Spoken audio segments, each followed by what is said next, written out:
Penny and I lay in bed and read, as we did every night before bed.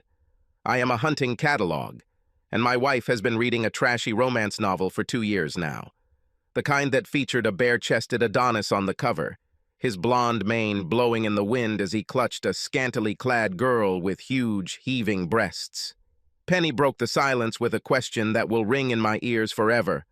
What would you do if you found out that I was having an affair? I didn't say a word.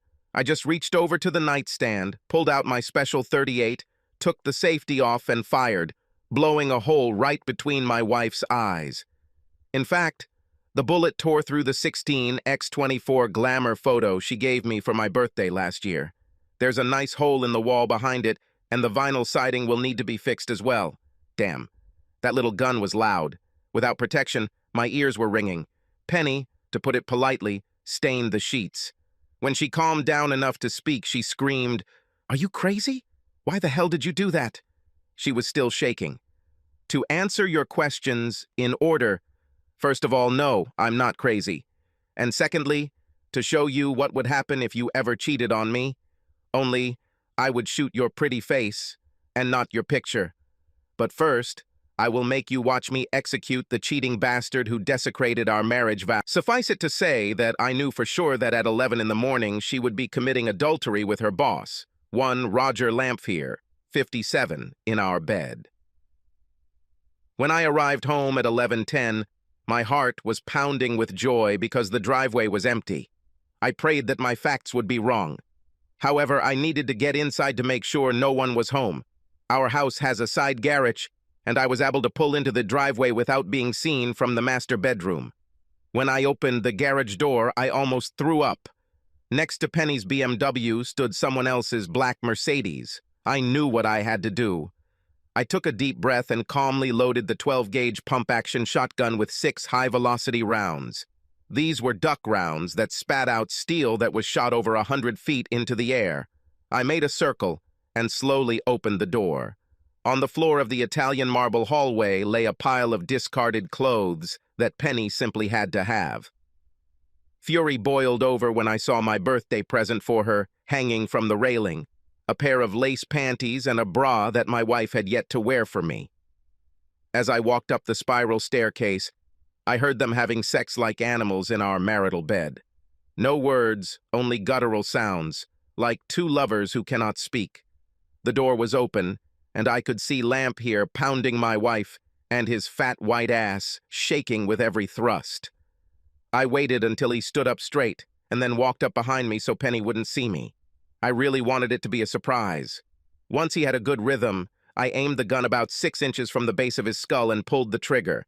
Fire erupted from the barrel, and 100 pea-sized steel pellets pierced his head. I was amazed to see his body give 2 more thrusts before collapsing onto Penny. I think it took his brain a while to tell his body that it was going to spend eternity in a disgusting box. Penny let out a single scream as the bright red blood and gray matter of his brain sprayed onto her. Then she fell silent.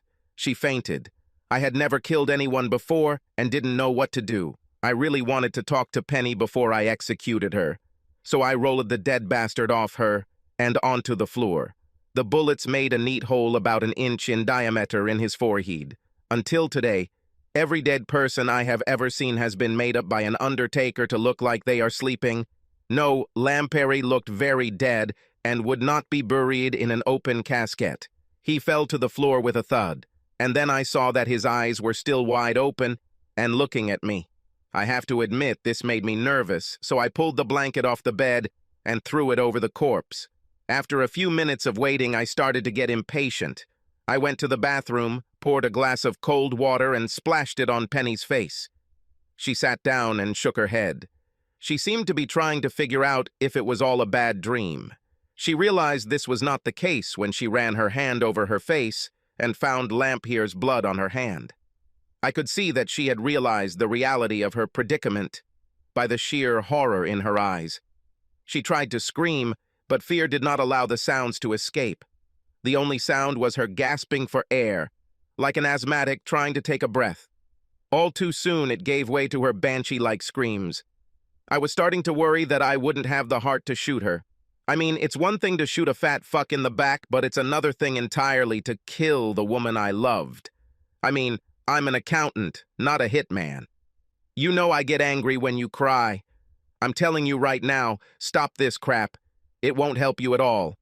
I offered her a towel to wipe the blood from her bare chest. She began to speak, but her lips trembled so much that I could not understand her. I told her to calm down and take a deep breath, because I wanted to hear what she had to say. After a couple of minutes, I was finally able to make out, "I will die. Remember what I told you? What I would do if you had an affair?" She nodded her head. "Can you give me one reason why I shouldn't kill you?" She had the most perplexed expression on her face, as if she was rummaging through the depths of her mind to find the wonderful words that would commute her death sentence. Finally, she muttered, "No. You've been my wife for 7 years, so I'll give you 7 minutes to make your peace with God. I warn you, if you decide to talk me out of murder, I will blow your head off at that very moment." I looked at my watch and said, "Time has passed." Penny closed her eyes, and I assumed she was praying because I could see her lips moving. Then she opened her eyes and moaned pitifully. 5 minutes. I'm so sorry. I screwed up. I'm a slut. 4 minutes. Penny fell silent. I wonder what I would do if I only had 4 minutes to live. I looked at my watch. 3 minutes. Matt, I'm so scared. Me too. Tears rolled down my cheeks. 2 minutes. Will it be very painful? Close your eyes. You will open them in heaven. Penny began to sob louder, but finally managed to say, "Please shoot me in the chest, not in the face." I nodded and pointed the gun at her heart. "Goodbye." The characteristic metallic sound with which the shutter clicked, firing a 12-gauge cartridge, echoed throughout the room. I love you. I love you too. Do you like this story? Click the like button and subscribe to the channel to make the main character's revenge sweet. I pulled the trigger and ripped the life out of my wife. The shot made a hole in her chest, the size of the hole she left in my heart. I sat next to her lifeless body and cried for at least an hour. Then I took out a notepad and began to write my confession. I started by talking about the hole in the picture and ended with the words, "I am a man of my word, and I kept my promise to my wife." My stomach growled, and I realized that all I had eaten all day was a cup of coffee. If I call the police right now, I'll be lucky if I can get something to eat before tomorrow morning, I thought. And then inspiration struck me. Pizza. I went downstairs and found a menu for an Italian restaurant next door that delivered food. I thought this would be the last pizza I would ever try. I opened what would no doubt be my last bottle of beer and wrote a note to my brother while I waited. I told him how to dispose of my property and bank account information. I put Penny's insurance policy, whatever cash I had on hand, and a set of keys in a priority mail envelope, sealed it, and then put the correct postage on it. 30 minutes later, the doorbell rang. I handed the delivery guy $25 and said, "Keep the change." I made his day. I wasn't sure if it was real or not, but I remembered that in almost every detective show, the bad guy's belt and shoelaces are taken away so he doesn't hang himself. I knew there would be television cameras in court, and I didn't want to walk around like I was homeless. I went to the bathroom and took what I expected to be my last hot shower, then changed into comfortable pants that didn't need a belt and a pair of moccasins. To make sure my story got out, I made copies of my confession and mailed them to 2 reporters whose names I recognized from the front page of the local newspaper. I wanted to make sure everyone knew why I did it. I walked about a half-mile to the pharmacy and dropped the envelopes in the mailbox. Returning, I realized that I was taking my last walk as a free man. 10 minutes later, I took one last walk through our house, ending in the master bedroom. I kissed Penny goodbye one last time and went downstairs to call the police. I placed my signed confession on the floor next to the disassembled shotgun. 911. What is your emergency? My name is Matthew Weiss. I just shot my wife and her lover. I have your address. Toad 201 Morrison Street. Yes, ma'am. They're in the upstairs bedroom. I'm sending a patrol car and an ambulance. I warned the officers that you were armed. Please state your intention. No problem, ma'am. Tell the officers that I will not resist. The front door is wide open, and I will be lying face down with my fingers clasped behind my head. A couple of minutes later, the first patrol car arrived. It took them almost that long to come in and handcuff me. I was driven to the station in the back seat of an unmarked car. The next couple of days pass in a blur. I was glad I ate before giving in, as I was interrogated non-stop. I should mention that I live in a nice, quiet residential area, and this was the first double murder they've ever had. Everyone seemed to want to talk to me. I kept telling them that I had explained everything in my confession, but they still insisted on questioning me. The detective interviewing me kept asking if I had ever thought about suicide. My answer was always the same. I only did what I gave my solemn word. And a person who does not keep his word is not a person. He became even more angry when I refused to tell him how I found out that my wife was having an affair and, more specifically, when she would have a date with her lover. His bizarre words did not loosen my tongue because I was sworn to secrecy. And I am, after all, a man of my word.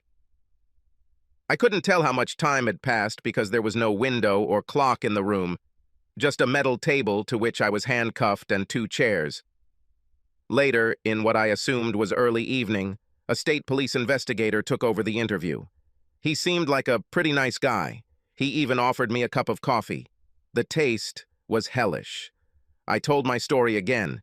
He thanked me for my time and said he would return when it was time for me to go to court.